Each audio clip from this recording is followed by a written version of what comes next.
जय जय सिया राम। इससे पहले के वीडियो में मैंने सरस्वती नदी के विषय में थोड़ा सा बताया है। उसी क्रम को आगे बढ़ाते हुए मैं आपसे कुछ अन्य बातें भी शेयर करूंगी। जैसे प्राचीनतम विश्व की अधिकतर सभ्यताओं का उदय और विकास नदियों के किनारे ही हुआ है। नदी और सभ्यता आपस में अभिन्न है, एक दूसरे की पूरक हैं। यह सभ्यता, अधिकतर सभ्यता नदी के किनारे ही विकसित हुई हैं, उदय हुई हैं और उनका उत्थान हुआ है। जैसे अधिकतर सभ्यताएं जो है रेगिस्तान में भी पनपी हैं। जैसे विश्व की प्रमुख सभ्यता मिस्र की सभ्यता का प्रादुर्भाव नील नदी के तट पर और अफ्रीकी मरुभूमि के आंचल में हुआ था। मेसोपोटामिया सभ्यता और संस्कृति का जो जन्म हुआ था, जो विकास हुआ था, वो यूफ्रेटिस और टाइग्रिस नामक नदियों के किनारे हुआ था। अरब मरुस्थल के पास हुआ था। यूफ्रेटिस और टाइग्रिस जो नदियां हैं, उनके किनारे पर मेसोपोटामिया सभ्यता और संस्कृति का उदय और विकास हुआ था। चीन की सभ्यता का उदय और विकास हो यांग हो और मांगलिक यान नदी के किनारे पर हुआ था और गोबी मरुस्थल के पास हुआ था। इसी प्रकार भारतीय सभ्यता संस्कृति का विकास सरस्वती और सिंधु नदियों के तट पर हुआ था, उनके आंचल में हुआ था, उनकी गोद में हुआ था और थार मरुस्थल के पास हुआ था।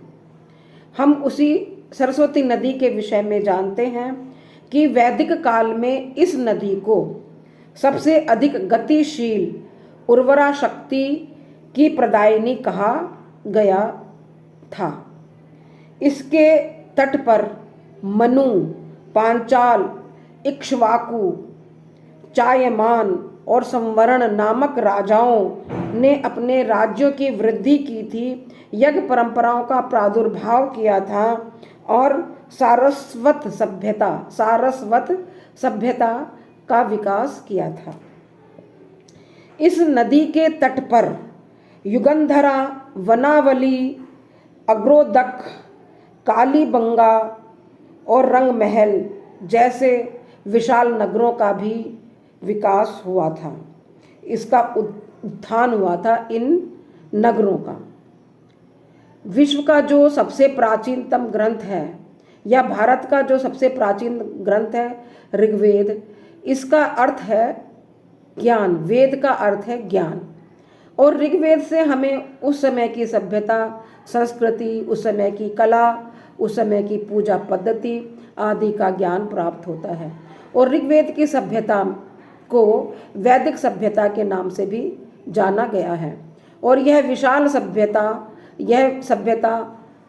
बहुत बड़े भूभाग में फैली हुई थी। वैदिक काल में यह सभ्यता पश्चिम में पर्शिया, ईरान, उत्तर में अफगानिस्तान, तुर्कमेनिस्तान और कश्मीर, पूर्व में दिल्ली, दक्षिण में गोदावरी नदी के किनारे तक, उत्तर तक फैली हुई थी। इसका संपूर्ण क्षेत्र जो फैला हुआ था, वह जो हमारी महत्वपूर्ण नदी सरस्वती थी, यह पूरा संपूर्ण क्षेत्र ये घेरती थी ये नदी। ऋग्वेद में सरस्वती जी को बहुत ही महत्व की नदी बताई गई है और सरस्वती को जो 75 मंत्र ऋग्वेद में लिखे गए हैं, इनको ज्ञान की देवी, विद्या की देवी सरस्वती को कहा गया है, वाणी की देवी कहा गया है और इसको माता भी कहा गया है। ऋग्वेद में सरस्वती को 7 बहनों की महानदी भी कहा गया है। इस प्रकार से सरस्वती नदी के विषय में हम बहुत थोड़ा सा आज बता पाई हूँ। अन्य अगले वीडियो में मैं बताऊंगी कि सरस्वती 7 बहनों की एक महानदी थी और इतना बड़ा भूभाग जो अभी मैंने बताया है वो सरस्वती नदी से घिरा हुआ था।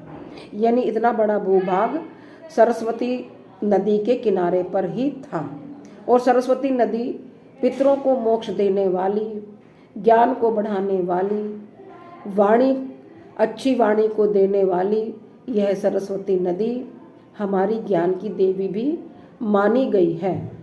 धन्यवाद। यदि यह वीडियो आपको अच्छा लगा हो तो कृपया करके इस चैनल को सब्सक्राइब करें, लाइक करें और शेयर करें।